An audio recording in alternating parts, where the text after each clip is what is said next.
जय और पराजय में, सुख और दुख में समान रखे, वो है भगवान का चिंतन, वो है भगवान का नाम, वो है भगवत आराधना। अगर अध्यात्म बल नहीं है तो सारा संसार सुख दुख में पिस रहा है। कभी सुख है तो नाच रहा है, कभी दुख है तो बैठे रो रहा है। लेकिन एक आध्यात्मिक व्यक्ति के जीवन को देखा जाए, वो सुख में फूलेगा नहीं और दुख में भूलेगा नहीं। सच्चिदानंद भगवान का आश्रय लेकर वो दुख को भी रौंदते हुए चला जाएगा।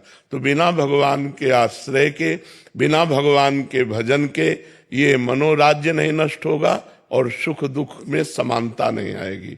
और बिना समानता आए, हमें अगर सुख भी है सांसारिक और हमारा मन निगेटिव सोच वाला है तो बेमतलब वो दुख पैदा करता रहेगा। और अगर सांसारिक सुख की कमी भी है, हमारा मन पॉजिटिव है तो बहुत आनंद मिलेगा। तो मन को पॉजिटिव बनाने के लिए हमें भगवान का आश्रय और भगवान का भजन अत्यंत आवश्यक है। इसके बिना हम दुखों से निवृत्त नहीं हो सकते। सुखों की समस्या का तो हल है कि सुख आया तो थोड़ा सा प्रसन्न हो गए, हर्षित हो गए, लेकिन दुख की समस्या का निदान नहीं होगा। भजन दुख को मिटाएगा, भजन दुख सहने की सामर्थ्य प्रदान करेगा और सदा सदा के लिए दुख को अंत कर देगा। आत्यंतिक सुख की प्राप्ति हो जाएगी। भगवान का नाम मंगल भवन है, दसों दिशाओं में आनंद प्रदान करने वाला है। नाम जपत मंगल दिश दशहु, दसों दिशाओं में मंगल होगा यदि भगवान का नाम निरंतर जपा जाए और भगवान का आश्रय लिया जाए। दूसरा कोई उपाय नहीं है, क्योंकि इस संसार को दुखालयम कहा गया है और हमारे शरीर की रचना पाप और पुण्य कर्म से हुई है। केवल पुण्य में शरीर देवलोक, केवल पाप में शरीर नरक, और पाप और पुण्य दोनों मिश्रित मृत्यु लोक। तो पाप का फल दुख और पुण्य का फल सुख। अवश्य में वो भोक्तव्यम कृतम कर्म शुभाशुभम। इसलिए नाम जप करो राधा राधा राधा। अनुकूलताएं कुछ भी ना मिले, सिर्फ प्रतिकूलता ही प्रतिकूलता मिले, ऐसा हो ही नहीं सकता, ऐसा हो ही नहीं सकता है। तुम्हारी कल्पना है केवल दिन ही दिन रहे या केवल रात ही रात रहे, ऐसा हो ही नहीं सकता। दिन आएगा तो रात आएगी, रात आएगा तो दिन आएगा, ऐसा हो ही नहीं सकता किसी के भी जीवन में कि उसके जीवन में केवल प्रतिकूलता ही हो। ऐसा हो ही नहीं सकता, क्योंकि रचना ही शरीर की हुई है शुभ और अशुभ कर्म से, तो उसको सुख आएगा। पर हम कह रहे हैं सुख में भी अगर निगेटिव भाव है, नकारात्मक सोच है, तो अनुभव नहीं कर पाएगा सुख का। और दुख में भी सकारात्मक भाव है तो दुख का प्रभाव नहीं पड़ेगा। तो प्रायः नकारात्मक भाव हमारा बढ़ता रहता है। सुख मिला, कहीं ऐसा न हो जाए, कहीं ऐसा न हो जाए, ऐसा हो गया तो क्या हो, वो दुख की कल्पना करके दुखी हो रहा है। इसलिए अवसर ही मत दो कल्पना करने का। राधा राधा राधा ऐसा नाम जप करो। अक्षय जी, महाराष्ट्र नागपुर। हमारी माई श्यामा जी को राजू। महाराज जी, आपके चरणों में कोटि कोटि प्रणाम।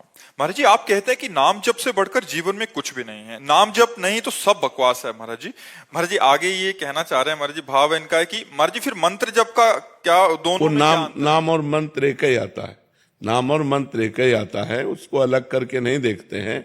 जैसे 16 नामों को हम महामंत्र कहते हैं, जो हरे कृष्ण कृष्ण कृष्ण हरे हरे, हरे राम राम राम हरे, इसे मंत्र नहीं कहा गया, इसे महामंत्र कहा गया है।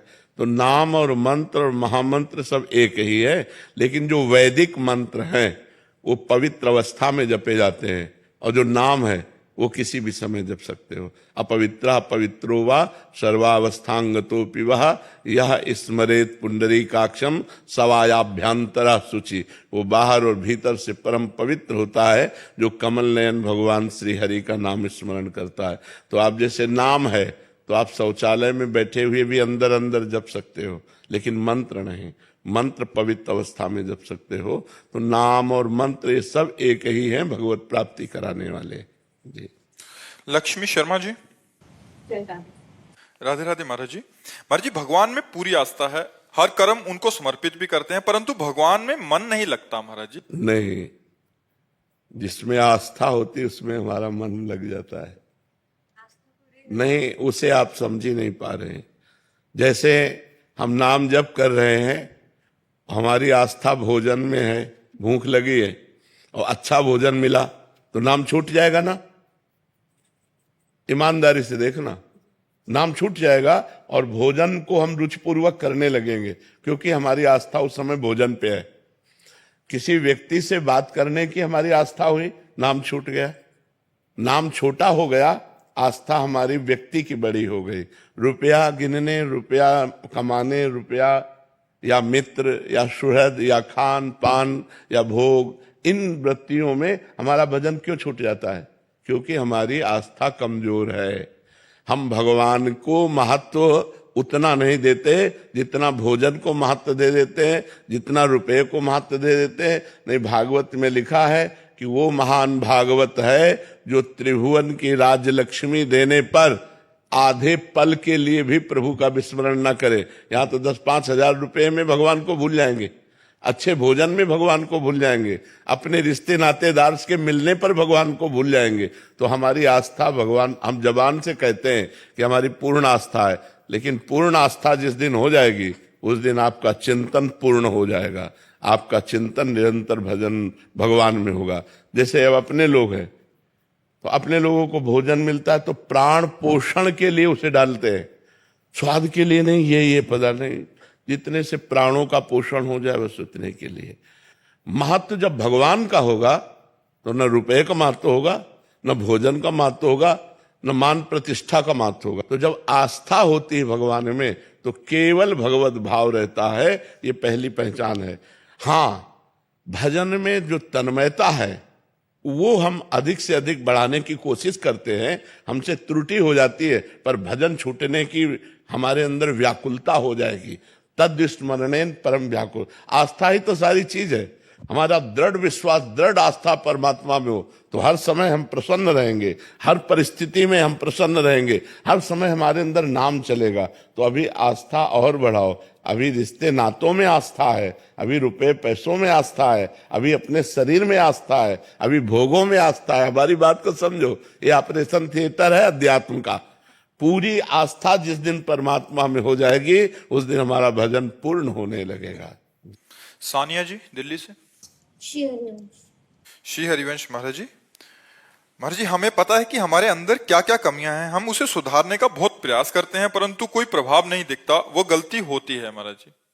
हाँ, हमें जैसे पता है कि हमको ये नहीं करना चाहिए और ये करना चाहिए, तो जो करना चाहिए वो कर नहीं पाते, जो नहीं करना चाहिए वो कर बैठते हैं, इसको प्रमाद स्थिति कहते हैं। और ये प्रमाद स्थिति भजन से जाती है। जब नाम बल हमारे अंदर जागृत होता है तो जैसे ब्रेक मार दो वहीं की वहीं बिल्कुल गाड़ी खड़ी, वैसे ही मना स्थिति होती। नहीं तो बस नहीं, हाँ तो बस हाँ, हाँ होगा तो धर्मयुक्त होगा, नहीं होगा अधर्मयुक्त होगा, नहीं तो नहीं, हाँ तो हाँ, बिल्कुल ठीक करेक्ट जीवन चलेगा। भजन बल एकत्रित हो जाए। अभी 2-4 माला को भजन बल नहीं कहते। जब अच्छे से खूब भजन करोगे, खूब नाम एकत्रित हो जाएगा तो गंदी बातों के लिए मन जाएगा ही नहीं। अगर जाएगा तो क्रिया नहीं कर पाएगा, क्योंकि उसके पास नाम बल है, रोक देगा। अब हम जानते हैं नहीं करना चाहिए, मन हमारा आकर्षित किया, व्यथित किया, हम वही कर बैठे क्योंकि हमारे अंदर नाम बल नहीं है। जैसे मेरे बल से वृंदावन रानी, महारानी जी के राधा नाम का बल है, तो जैसे चाहो वैसे मन को रौंद दो, क्योंकि वो बलवान है, हम थोड़ी बलवान है। हमारे बल से मन नहीं रुकने वाला, उनके बल से रुकेगा। तो जब हम प्रभु के आश्रित होते हैं और खूब भजन करते हैं, साधन करते हैं, तब हमारे पास अध्यात्म बल होता है, भागवतिक बल होता है। भागवतिक बल से मन को रोका जा सकता है। नहीं तो भाई बहुत ही मन की गति चंचल है और ये बहुत ही प्रमथन स्वभाव वाला है, व्यथित करके जबरदस्ती अपनी बात करवा लेता है। अगर इसे रोका जा सकता है तो भजन बल से रोका जा सकता है। भजन बल ही समस्त दुखों के अंत का उपाय है। हमारे हर प्रश्न में भजन है, क्योंकि भजन के बिना कुछ नहीं है। जैसे इसने बताया कि आप कहते हैं भजन के बिना सब बकवास है, तो सब बकवास है। अगर आपके अंदर जितना भजन है उतने आपकी आध्यात्मिक उन्नति है, लौकिक उन्नति है। और अगर भजन नहीं है तो लौकिक उन्नति होते हुए भी आपके पास कुछ नहीं है। आप बड़े पदाधिकारी हैं, आप करोड़ अरबों रुपया जमा किए हैं, लेकिन मरेंगे तो आपका पद जाएगा क्या? आपके साथ करोड़ों अरबों रुपया जाएंगे क्या? बेकार हो, आप कुछ नहीं हो। और अगर राधा राधा 100 बार जपे हो तो 100 राधा नाम तो तुम्हारे भगवान के बैंक में जमा है। तो भगवान नाम जप ही हमारा परम धन है, भगवान नाम जप ही हमारा परम बल है। जिस बल से जो नहीं करना चाहिए वो हम नहीं करेंगे और जो करना चाहिए वो हम करेंगे। प्रमाद स्थिति का नाश भजन से होता है।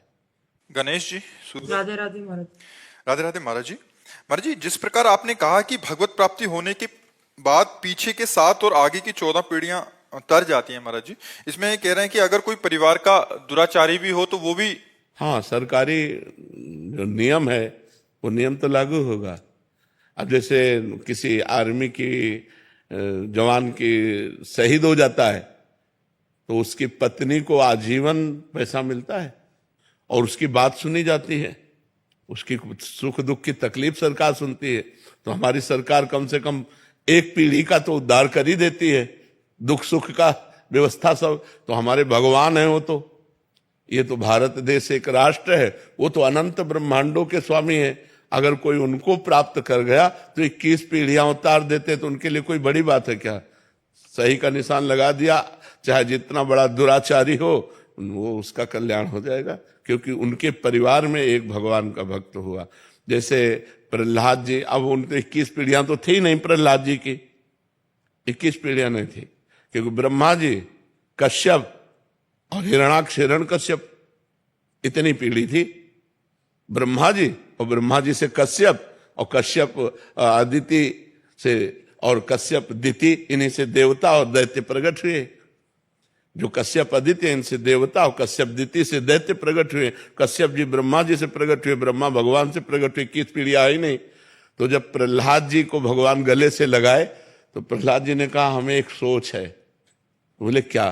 बोले मेरे पिता ने सदैव आपका द्रोह किया है, हरिद्रोही रहा है, और मुझे आपका भक्त जानकर मेरे से द्रोह करता रहा, तो उसकी दुर्गति तो नहीं होगी। तो उन्होंने कहा कि पिता की बात करते हो, तुम्हारी 21 पीढ़ियां होती तो उनकी सदगति हो जाती। 21 पीढ़ियां नहीं तुम्हारे, तो तुम्हारे पिता को परम गति प्राप्त हुई है। जिसके प्रहलाद जैसा पुत्र हो, उसका पिता स्वयं भगवान का घोर दुश्मन, घोर विरोधी, तो वो भगवत, यद्यपि क्रिया भयावनी थी लेकिन उसकी सदगति हुई। तो 21 पीढ़ियां तार देना, भगवान तो संकल्प कर ले तो पूरे ब्रह्मांड को तार दे, श्री कृष्ण संकल्प कर ले तो ब्रह्मांड को तार दे। 21 पीढ़ियां क्या चीज होती, चाहे जितना दुराचारी उसकी पीढ़ी में रहा हो वो भगवत प्राप्त हो जाएगा, यदि एक भगवान का भगवत प्राप्त महात्मा हुआ हो। ये 2-4 माला घुमाने वालों की बात नहीं कर, भगवत प्राप्त महात्मा प्रकट हो गया जिस कुल में, हाँ, नाम प्रसंग कहे तो उपदेश जाया धर्म धन्य सो देश, धन्य सो कुल जय जन्म भयो, धन्य सुतात धन्य सो माय, संतत सकल सुनो चितलाय, श्री हरिवंश प्रताप जस। जो भगवान का नाम जपने वाला बालक जिस कुल में पैदा हुआ वो देश धन्य, वो गांव धन्य, वो पिता धन्य, वो माता धन्य, सब धन्य हो जाते हैं। पर ईमानदारी से भजन करने वाला हो, दंभ पाखंड नाटक की बात नहीं है। ऋतुराज शर्मा जी अलीगढ़ से। महाराज जी, आपके चरणों में कोटि कोटि प्रणाम। गुरुजी, मैं इस जीवन का अर्थ समझना चाहता हूँ। मैं ईश्वर में पूर्ण विश्वास रखता हूँ, बस इस जीवन का आधार नहीं समझ पा रहा हूँ महाराज जी। ईश्वर ही है समस्त भूतों का आधार। जैसे कोई भी कहीं भी पैर रखे पृथ्वी में ही रखेगा, ऐसे ईश्वर सबका मैं प्राण हूं। भगवान कह रहे हैं सब में मैं तेज हूं, सबकी मैं जीवनी शक्ति हूं। सब कुछ भगवान है बच्चा, वही है आधार। भगवान से विमुख होने के कारण ऐसा लगता है कि कहाँ भगवान, कौन भगवान, कैसा भगवान। नहीं, मैं तेजस्वियों में तेज हूं, मैं आकाश में प्रकाशित होने वालों में चंद्रमा हूं, मैं सूर्य हूं। भगवान अभी अपनी विभूतियों का वर्णन करते फिर कहते हैं मत्ता परतरम नान्यत किंचिदस्ति धनंजय, किंचित मात्र भी कुछ और नहीं है, सब मैं ही बना हुआ हूं। पर जब तक भजन नहीं करोगे, शुद्ध ज्ञान नहीं होगा, तब तक ये नहीं जानो। जीवन का आधार भगवान है, सबके जीवन का पावर भगवान है। इसमें जो तुम हो वो कौन हो? ये शरीर तो तुम हो नहीं, लेकिन तुम अपने को शरीर ही 100% मान रहे हो, 99 नहीं, 100%। अंदर तुम हो, लेकिन तुम कहाँ हो तुम्हें पता है? नहीं पता। किसी वैज्ञानिक को नहीं पता, किसी यंत्र में ताकत नहीं कि तुम्हारी छवि निकाल सके। तुम जो हो वो परमात्मा का अंश हो, तुम्हारा आधार परमात्मा है, तुम्हारा जीवन परमात्मा है, तुम्हारा सर्वस्व परमात्मा है, तुम स्वयं परमात्मा स्वरूप हो। पर ये सब भूल करके अपने को मनुष्य मानकर कर्म दो प्रकार के, एक पाप कर्म एक पुण्य कर्म, इसी को करके कभी स्वर्ग कभी नरक कभी मृत्युलोक कभी पशु पक्षी कभी कीट पतंगा, ऐसे ही हम भटकते घूम रहे हैं। अब हमको उद्धार होने का समय मिला है। संत समागम, मनुष्य शरीर में मिलना, ये प्रतीक है कि अब हमारा मंगल शुरू हो जाएगा, अब हमारा कल्याण शुरू हो जाएगा। अब मेरे ऊपर भगवान की विशेष कृपा है। अब मोहि भाव भरोसा हनुमंता, बिनु हरि कृपा मिले नहीं संता। संत मिले तो संस्कृति कर अंता, अगर सत्संगति संस्कृति कर अंता। बड़े भाग पाइब सत्संगा, बिना प्रयास होई भव भंगा। तुम्हारे अंदर जो प्रश्न उठा है ये भगवान की कृपा का प्रतीक है कि मेरा आधार कौन है? श्री भगवान। जब ब्रह्मा जी प्रकट हुए तो उनके अंदर भी ये प्रश्न हुआ कि मेरा आधार कौन है? तो देखा कमल, तो कमल का आधार कौन है? तो नाल पकड़कर 100 वर्ष तक उतरते रहे उनको, फिर आकर थक कर बैठ गए कमल में, तो आवाज आई तप तप तप। तो उन्होंने घोर तपस्या की। तो कमल नाल पकड़ के 100 दिव्य वर्ष उतरे तो था नहीं पाई, और जब तपस्या की तो देखा कि उनके हृदय में ही भगवान विराजमान है, और भगवान के नाभि से कमल प्रकट हुआ और उसी कमल में ब्रह्मा जी विराजमान है। तो ब्रह्मा जी का आधार कौन है? श्री भगवान। ये कब पता चला? जब तपस्या की। नाल पकड़ के 100 दिव्य वर्ष तक उतरते रहे, पता नहीं चला। जब भगवान का भजन किया तब पता चला। तपस्या का मतलब है कष्ट सहते हुए भगवान का सुमिरन करना, भगवान का भजन करना। तो वो आप भी कर सकते हो। राधा राधा राधा खूब नाम जप करो, जो दुख सुख आवे उसे समान भाव से सह लो, किसी का अपकार मत करो, कोई पाप कर्म मत करो। अभी पता चलने लगेगा कि आपका आधार कौन है। आनंद सिंधु भगवान। शैलेश यादव जी, अयोध्या जी। राम राम। जी राम राम महाराज जी। महाराज जी,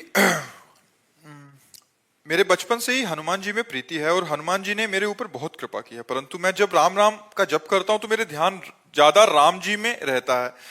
मन में जलन होती है कि हनुमान जी का चिंतन नहीं हो रहा। यही हनुमान जी की प्रसन्नता का हेतु है। हनुमान हनुमान कहने से जितना हनुमान जी प्रसन्न नहीं होंगे, उतना राम राम कहने से प्रसन्न होंगे। जहां राम नाम सिया राम नाम कीर्तन होता है, वही हनुमान जी आंसू बहाते हुए आनंद पूर्वक वो कीर्तन सुनते हैं। यत्र यत्र रघुनाथ कीर्तनम तत्र तत्र कृतमस्त कांजिलम वाष्पवारी परिपूर्ण लोचनम। वाष्पवारी, आंसू बहाते हुए।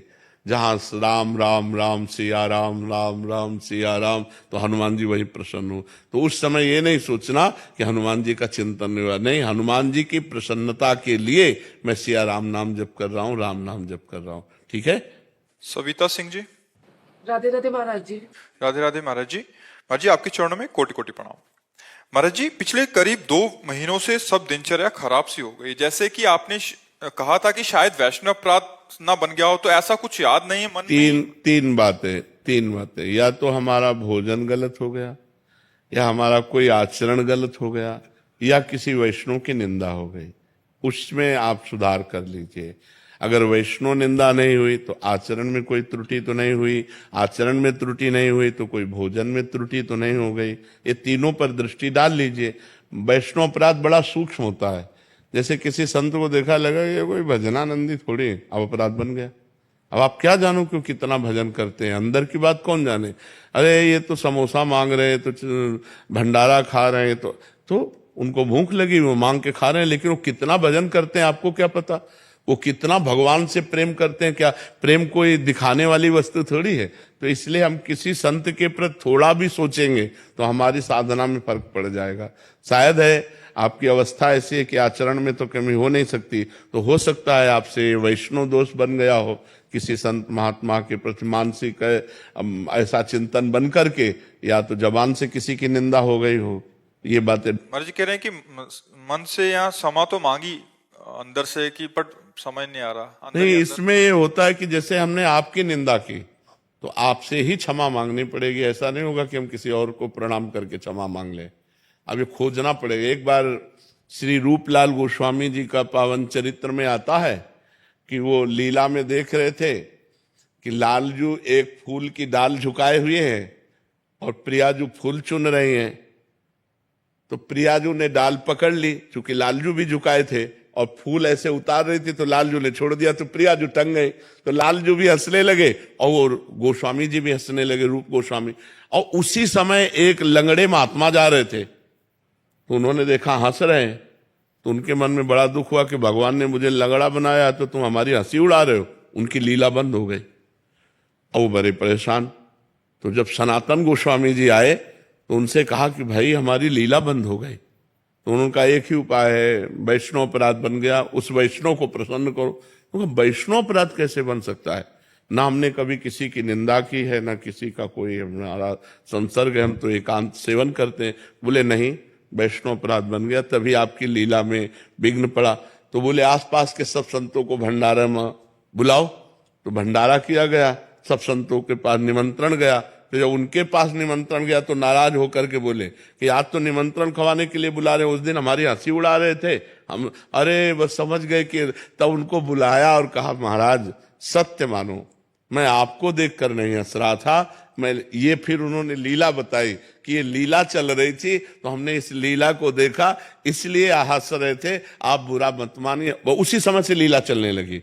देखो उन्होंने निंदा नहीं की, कोई अपराध नहीं किया, लेकिन किसी वैष्णव को दुख हो गया उनके को लेकर, उनकी लीला बंद हो गई। इसलिए अपने लोगों से कोई न कोई संत वैष्णव अपराध बन जाते हैं तो अपना भी भजन। इसीलिए सब संतों को रोज प्रणाम करो, 10-5 भक्तों का रोज नाम स्मरण करो, भक्त नामावली, कई नामावलियां हैं, भक्त नामावली, भक्तों का स्मरण करो। भगवत प्राप्ति भक्तों की चरण रज की कृपा से होती है। अगर भक्त अपराध बन जाए तो बड़े से बड़े भजन आनंदी का भजन रुक जाए, ऐसा अपराध होता है तो आप खोज लीजिए, कोई ऐसा अपराध तो नहीं हो गया, ऐसा देख लीजिए। आयुषी सोनी जी। जी राधे राधे महाराज जी। महाराज जी, आप कह रहे हैं कि आप भारतीय महिला क्रिकेट टीम के खिलाड़ी हैं, और महाराज जी आपके प्रवचन सुनने से मांस आदि का भी त्याग कर दिया, भक्ति में मन लगने लगा है। महाराज जी मेरा सवाल है कि लगातार पूर्ण समर्पण के साथ भी मेहनत करने पे जब सर्वश्रेष्ठ प्रदर्शन देते हैं फिर परिणाम उसके ठीक नहीं नजर आते, तो महाराज जी निराशा सी होती है। तो ऐसा है कि कभी कभी हमारा अभ्यास भी ठीक होता है, हमारा प्रयास भी ठीक होता है, लेकिन हमारे साथी भी तो है ना, उनका भी तो प्रारब्ध जुड़ा हुआ है। केवल आपका ही तो एक टीम होती है ना, तो टीम में मान लो 15 लोग हैं, तो आपका अभ्यास ठीक है, आपके आचरण ठीक है, आपका प्रारब्ध भी ठीक है, लेकिन 14 का अभ्यास, 14 का प्रारब्ध, 14 के आचरण जो शेष हैं, अगर वो प्रारब्ध गिराने वाला है और अभ्यास शिथिल है तो आपका अभ्यास बहुत श्रेष्ठ, प्रारब्ध बहुत अच्छा है, लेकिन आप उसी टीम में हैं, आप हारेंगी। और अगर हम व्यक्तिगत खेल में सिलेक्शन नहीं हो पाता तो इसमें क्या सोचें? मतलब टीम में ही सिलेक्शन नहीं हुआ तो हमारा भी, हाँ हमारा वो पर्सनल हमारा प्रारब्ध है, वो पर्सनल हमारा प्रारब्ध। कभी कभी होता है कि जैसे हम टीम में सम्मिलित हो गए हैं तो पूरे टीम का प्रारब्ध, जय और पराजय पूरी टीम की मानी जाएगी। मान लो आप खिलाड़ी हो और आपका ज्यादा अभ्यास नहीं है और 4 ने बहुत उत्तम खेल खेला और विजय को प्राप्त हुए, तो आप टीम में हो इसलिए आप भी विजय को प्राप्त हुए। तो हो सकता है जब टीम में होते हैं तो उसमें पूरी टीम का प्रारब्ध होता है, उसमें पूरी टीम का अभ्यास होता है। तो हम अपने अभ्यास से न चूकें, हम अपना प्रयास करें और असफलता मिले तो उस समय विचार करें कि ये पूरी असफलता है। अगर हमारे पूरे साथी पूरा अभ्यास ठीक करें और भगवान नाम जप करके अपने प्रारब्ध को रोके तो विजय प्राप्त हो जाएगी, निश्चित विजय प्राप्त हो जाएगी। जी कभी कभी ऐसा होता है कि अच्छा खेलने के बाद भी नहीं हो पाता। हाँ, आप ही अकेले थोड़ी है ना, टीम है ना, पूरी टीम का प्रारब्ध उसमें लगा हुआ। प्रारब्ध भोग, तुम्हें दुख मिलेगा, तुम्हें हार मिलेगी, तभी तो दुख मिलेगा, तभी तो तुम्हें पश्चाताप होगा। पूरी टीम का प्रारब्ध लगा होता है। अब सब भजन तो करते नहीं, धर्म से चलो। ये थोड़ी कि शराब और मांस और सब गंदे आचरणों में कि हम जीत गए तो कितना जीतोगे? जब बुरा प्रारब्ध आएगा तो हारते चले जाओगे। अच्छे खिलाड़ी तो अच्छा, यही खेल है जीवन का केवल उद्देश्य थोड़ी है। माया खेल से भी तो जीतना है, और माया खेल से जीतना है तो पवित्र भोजन, पवित्र आचरण, नाम जप और संसारिक खेल में अभ्यास भी करो, तो अब इसमें भी आप विजय को प्राप्त होंगी। भगवान जिसके साथ हैं उसके साथ विजय रहती है। यत्र योगेश्वरा कृष्णो यत्र पार्थो धनुर्धरा तत्र श्री विजयो भूतिर्धुआ नीतिर्मतिर्मम। जहां भगवान श्री कृष्ण वहीं विजय है। तो भगवान का नाम स्मरण करो, पवित्र आचरण करो, अभ्यास ठीक करो। अगर फिर भी फेल हो जाते हो, आप हार जाते हो, तो उसमें संतोष करो कि हमारे साथ पूरी टीम है। हमारी किसी टीम के खिलाड़ी का प्रारब्ध हम सबको भोगना पड़ रहा है। हमारा अभ्यास कम नहीं है, हमारा भजन कम नहीं है, हमारे आचरण ठीक है, तो इसलिए हमको दुखी नहीं होना चाहिए। अनु जी फरीदाबाद से। राधे राधे महाराज जी। महाराज जी, कैसे मैं और ज्यादा सहनशील होकर घर गृहस्थी में आने वाली बाधाओं को सह सकती हूँ? नाम जप करो, सत्संग सुनो। सत्संग से बुद्धि पवित्र होगी। विवेक के द्वारा हम हर विपत्ति से बच सकते हैं। विपत्ति रहेगी, पर विवेक हमारे अंदर जागृत हो गया है तो हमें बचा लेगा। हमारा अगर अंदर का चिंतन ठीक है तो हर विपत्ति हम सह सकते हैं। तो हमारे द्वारा किए हुए कर्म को हम भोग रहे हैं ना, हम ही ने तो किया है, तो किसी दूसरे ने थोड़ी किया है। तो हमने किया है, हम उसको भोग रहे हैं, तो आनंद पूर्वक भोग रहे हैं। और नाम जब चल रहा है तो हृदय आनंदित है। हृदय में आनंद है तो बाहरी कष्ट हमको परास्त नहीं कर पा रहा। ऐसे ही हमारे गृहस्थी में क्रम चलता रहता है, कभी सुख, कभी दुख, कभी समस्याएं, कभी समाधान, ऐसे बार बार चलता रहता है। ऐसा नहीं कि दुख ही दुख चलता रहता हो या सुख ही सुख चलता रहता हो। तो अगर हमारा विवेक जागृत है और हम नाम जप परायण हैं तो हम दुख के समय बच जाएंगे कि हमारे द्वारा किए हुए कर्म का ही परिणाम आया है। अब उसको सुलझ करके भोग लेते हैं और कोई ऐसी विपत्ति नहीं है जिसका निदान ना हो। और हमको उसको अपने मन में राजी होना पड़ेगा। अगर हम मन में नकारात्मक सोच को ही बढ़ाते चले जाएं तो अच्छी परिस्थिति में भी हम दुखी रहेंगे। अगर हमारी सकारात्मक सोच बन जाए तो बिगड़ी हुई परिस्थिति में भी हम आनंदित रहेंगे, खुशी रहेंगे। तो हर वस्तु, हर व्यक्ति, हर संबंध खुशी के लिए ही तो किए जाते हैं। हम कोई वस्तु एकत्रित करते हैं, कोई संबंध करते हैं या कोई भी व्यवहार करते हैं तो अपनी खुशी के लिए तो करते हैं। तो खुशी व्यक्ति, वस्तु, स्थान में नहीं है, खुशी हमारी सोच में है। एक छोटा सा बच्चा मिट्टी का खिलौना पाके खुश हो जाता है, उसकी सोच है ना उतनी। वो आपको मिले तो आप खुश नहीं होंगे क्योंकि आपकी सोच और कुछ है ना। तो अगर हमारी सोच परमानंद भगवान में है तो कौन सी परिस्थिति हमें दुख दे सकती है? परिस्थिति आती जाती है। भगवान नित्य सच्चिदानंद में, जिन्होंने एक सेकंड में अनंत ब्रह्मांडों को रच दिया, वो मेरे मालिक हैं। तो मेरी परिस्थिति का समाधान वो क्यों नहीं कर सकते हैं? तो हम खुश रहेंगे, हम आनंदित रहेंगे। तो हम हर समस्या का समाधान तभी पा सकते हैं जब हमारा चित्त भगवान से जुड़े। अगर भगवान से नहीं जुड़ेगा तो फिर तो हम आप सबसे प्रार्थना करते हैं कि हमारे जीवन में संघर्ष और समस्याएं बनी रहेंगी। बड़े बड़े महात्माओं के, यहाँ तक कि युधिष्ठिर आदि धर्मात्माओं के, यहाँ तक कि भगवान स्वयं श्री राम के, आप देखा जब मनुष्य रूप में अवतरित हुए तो सरकार को कितना कष्ट सहना पड़ा। हर समस्याएं आई, सीता जी का हरण हुआ, दशरथ जी का मरण हुआ, क्या क्या हुआ। तो जीना पड़ेगा, हमको जीना पड़ेगा, इसी जगत में रहना पड़ेगा। लेकिन हमको वो कला सीखनी है जिससे हम दुख को भी सुख में परिणित कर सके। वो है भगवान का भरोसा, भगवान का आश्रय। अगर भगवान का आश्रय, भगवान का भरोसा है, बिल्कुल सब ठीक हो जाएगा। हमारी विश्वास मान लो, हम अपने विश्वास से कहते हैं कि हमारी हालत ये थी, हम तुमसे सच्ची कहते हैं कि हम पड़े हैं, पानी रखा है, हम उठा के नहीं पी सकते। आज आप देखते हो सैकड़ों साधक हैं, तो ये कौन है? भगवान ही तो है ना। भगवान आकर इतने रूप में, अपने बाप को कोई दुलार नहीं करता लेकिन ये हमारा दुलार करते हैं। तो हमें लगता है ये मेरे ही ऊपर नहीं, यदि आप भगवान के आश्रित हो जाओ तो भगवान आपके भी हैं। लेकिन भगवान के बिना समस्या का समाधान नहीं है, ये हम आपसे जरूर कहते हैं। भगवान के बिना समस्या का समाधान नहीं है।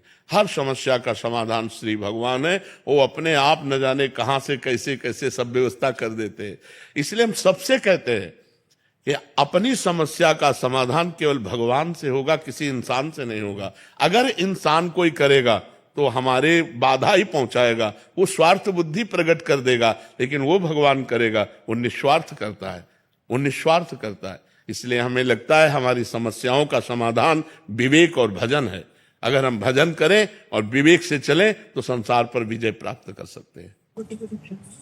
मेरे को जानना था, गृहस्थ आश्रम में हमें जैसे किसी दिन नेल्स कट नहीं करना, कभी बाल कट नहीं करना। एक दिन आपने सत्संग में वर्णन किया था कि बुधवार और शुक्रवार के दिन ही आपको करना, तो ये क्या पाप में है या फिर? देखो, एक हमारे धार्मिक अनुशासन है।